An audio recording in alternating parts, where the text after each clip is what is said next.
Apa yang dapat kamu amati dari gambar tersebut? Sekilas, gambar tersebut hanya terlihat sebagai gambar dua ekor kucing yang saling berdekatan. Akan tetapi dengan tulisan move on, yang merupakan plesetan dari kata move on. Maka kamu dapat memahami maksud dari foto tersebut, ya kan? Nah, cara menyampaikan sebuah makna secara tersirat seperti pada gambar tersebut juga berlaku dalam anekdot. Zombie Apocalypse.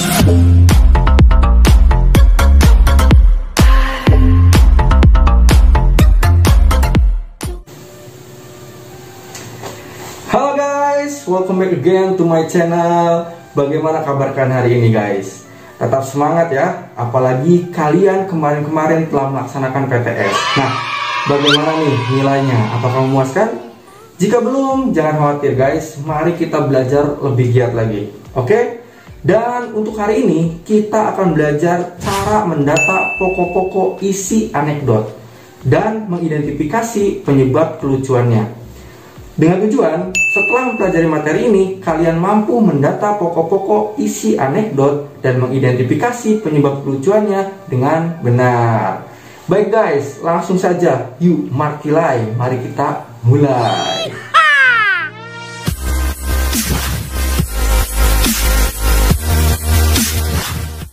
Dalam kehidupan sehari-hari, kita sering mendengar atau membaca cerita lucu.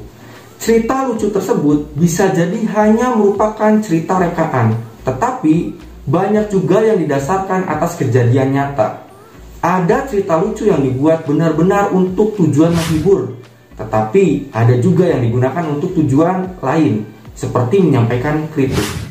Salah satunya adalah anekdot, di mana teks anekdot ini biasa digunakan untuk menyampaikan kritik, tetapi ingat, tidak dengan cara yang kasar atau menyakiti. Nah, jadi anekdot itu apa sih? Sederhananya, anekdot itu adalah cerita yang terdiri atas rangkaian kalimat-kalimat lucu. Tapi, tidak semua cerita lucu bisa dikategorikan sebagai anekdot loh.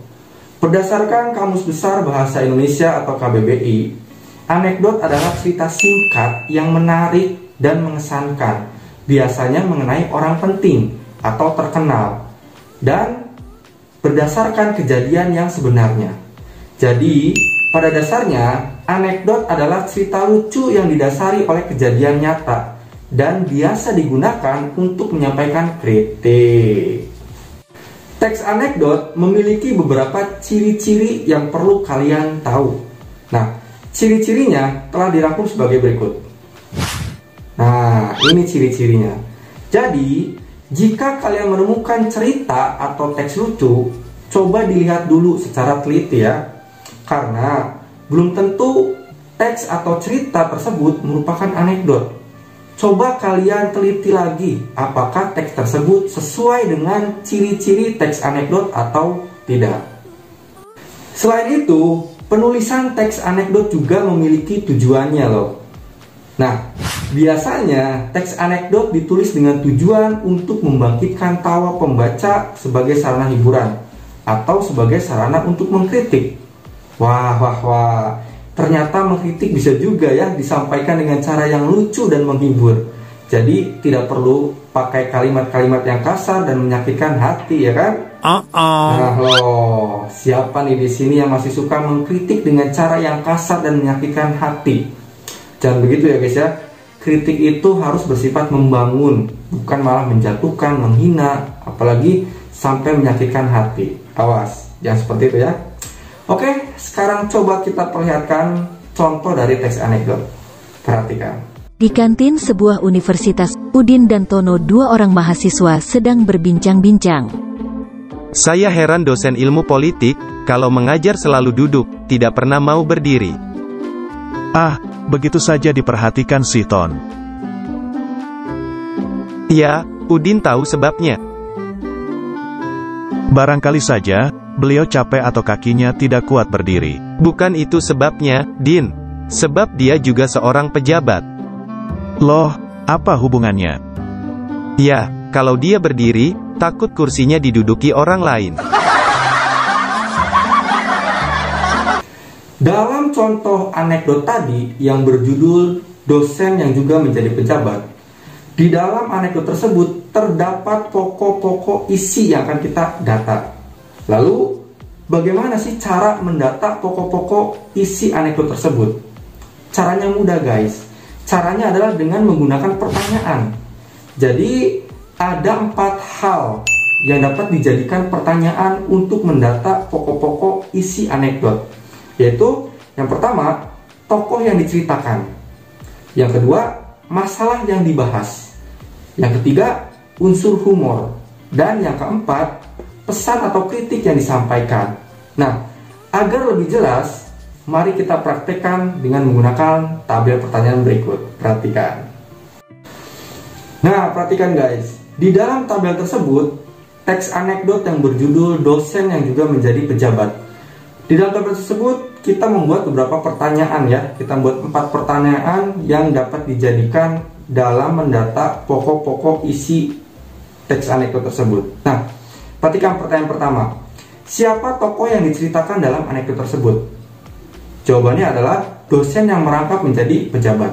Nah, itu ya. Lalu yang kedua, masalah apa yang diceritakan dalam anekdot tersebut? Jawabannya adalah dosen yang merangkap menjadi pejabat tidak mau berdiri dari tempat duduknya. Nah, itu adalah masalahnya ya kan? Lalu pertanyaan yang ketiga, di mana unsur humor yang diceritakan dalam anekdot tersebut? Yaitu berada dalam kalimat penutup anekdot sebagai jawaban mengapa sang dosen tidak pernah mau berdiri dari tempat duduknya. Ternyata karena kalau dia berdiri, takut kursinya diduduki oleh orang lain. Nah, itu unsur humornya ya. Lalu pertanyaan yang keempat, apa pesan atau kritik yang disampaikan dalam anekdot tersebut? Pesan yang disampaikan adalah kritikan pada para pejabat yang takut kehilangan jabatannya atau tidak mau diganti oleh pejabat yang baru. Nah, itulah cara mendata pokok-pokok isi teks anekdot dengan menggunakan pertanyaan. Paham ya?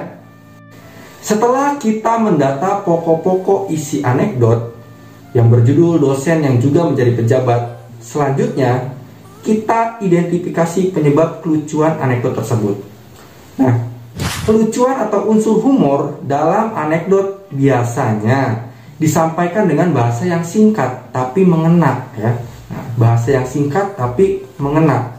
Dalam anekdot yang berjudul dosen yang juga menjadi pejabat, itu terdapat sindiran atas dosen yang merangkap menjadi pejabat ya.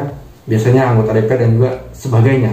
Nah, penyebab cerita tersebut menjadi lucu itu karena alasan dosen yang tidak mau berdiri dan duduk terus selama mengajar karena takut akan kehilangan kursi jabatannya apabila ia berdiri. Nah, itu adalah identifikasi penyebab kelucuan anekdot dalam anekdot yang berjudul dosen yang juga menjadi pejabat. Paham ya? Nah guys, itulah bagaimana cara mendata pokok-pokok isi anekdot dan mengidentifikasi penyebab kelucuannya. Yaitu dengan cara apa? Ingat, membuat pertanyaan terkait 4 hal yang terdapat dalam anekdot, seperti tokoh yang diceritakan, masalah yang diceritakan, unsur humor yang diceritakan, dan pesan atau kritik yang disampaikan. Serta penyebab kelucuan atau unsur humor dalam anekdot itu disampaikan dengan bahasa yang singkat tapi mengena. Nah, paham ya? Awas jangan sampai lupa. Nah guys, selanjutnya untuk menguji kemampuan kalian dalam pemahaman materi ini, silakan kalian simak anekdot yang berjudul Cara Keledai Membaca Buku. Perhatikan. Alkisah, seorang raja bernama Timur Leng menghadiahi Nasruddin seekor keledai. Nasruddin menerimanya dengan senang hati. Namun, Timur Leng memberi syarat agar Nasruddin mengajari terlebih dahulu keledai itu agar dapat membaca. Nasruddin, aku akan menghadiahi engkau seekor keledai. Benarkah Baginda Raja? Ya, tetapi dengan syarat kau harus mengajari keledai itu agar dapat membaca dalam waktu 2 minggu. Baiklah Baginda, aku akan berusaha memenuhi syaratmu. Nasruddin menerima syarat itu dan berlalu. Sambil menuntun keledai itu, ia memikirkan apa yang akan diperbuat. Jika ia dapat mengajari keledai itu untuk membaca, tentu ia akan menerima hadiah. namun jika tidak maka hukuman pasti akan ditimpakan kepadanya. Bagaimana caranya agar dapat mengajari keledai itu untuk membaca? Jika aku dapat mengajari keledai itu aku dapat hadiah, tapi jika tidak hukuman pasti akan diberikan kepadaku. 2 minggu kemudian ia kembali ke istana. Tanpa banyak bicara, Timur Leng menunjuk ke sebuah buku besar agar Nasruddin segera mempraktikkan apa yang telah ia ajarkan kepada keledai. Nasruddin lalu menggiring keledainya menghadap ke arah buku tersebut dan membuka sampulnya. Cepat kau ambil buku dan mempraktikkan yang telah kau ajarkan kepada keledai itu. Baiklah Baginda. Si keledai menatap buku itu, kemudian sangat ajaib. Tak lama kemudian si keledai mulai membuka-buka buku itu dengan lidahnya, terus-menerus, lembar demi lembar hingga halaman terakhir. Setelah itu, si keledai menatap Nasruddin seolah berkata ia telah membaca seluruh isi bukunya. Demikianlah, keledaiku sudah membaca semua lembar bukunya. Bagaimana cara mengajari keledai membaca? Sesampainya di rumah, aku siapkan lembaran buku dan aku menyelipkan biji gandum ke dalam buku. Kemudian keledai itu membalik halaman buku itu. Bukankah dia tidak mengerti apa yang dibacanya? Memang seperti itulah keledai membaca buku. Maka jika kita membaca buku tanpa mengerti isinya, kita sama saja seperti keledai. Setelah kalian menyimak anekdot yang berjudul cara keledai membaca buku yang tadi, ya, silakan kalian berlatih, ya kan? Nah, silakan kalian latihan guys. Latihannya adalah mendata pokok-pokok isi anekdot tersebut dan mengidentifikasi penyebab kelucuannya dengan cara yang sudah dijelaskan, ya, dengan cara yang sudah kita bahas tadi, ya. Nah, paham kan? Nah, baik guys, sampai di sini dulu pertemuan kita hari ini. Jika ada hal yang belum paham atau belum mengerti, mari kita berdiskusi di kolom komentar. And then Mr. P ucapkan terima kasih banyak, tetap semangat, jaga kesehatan, and see you later. Bye bye.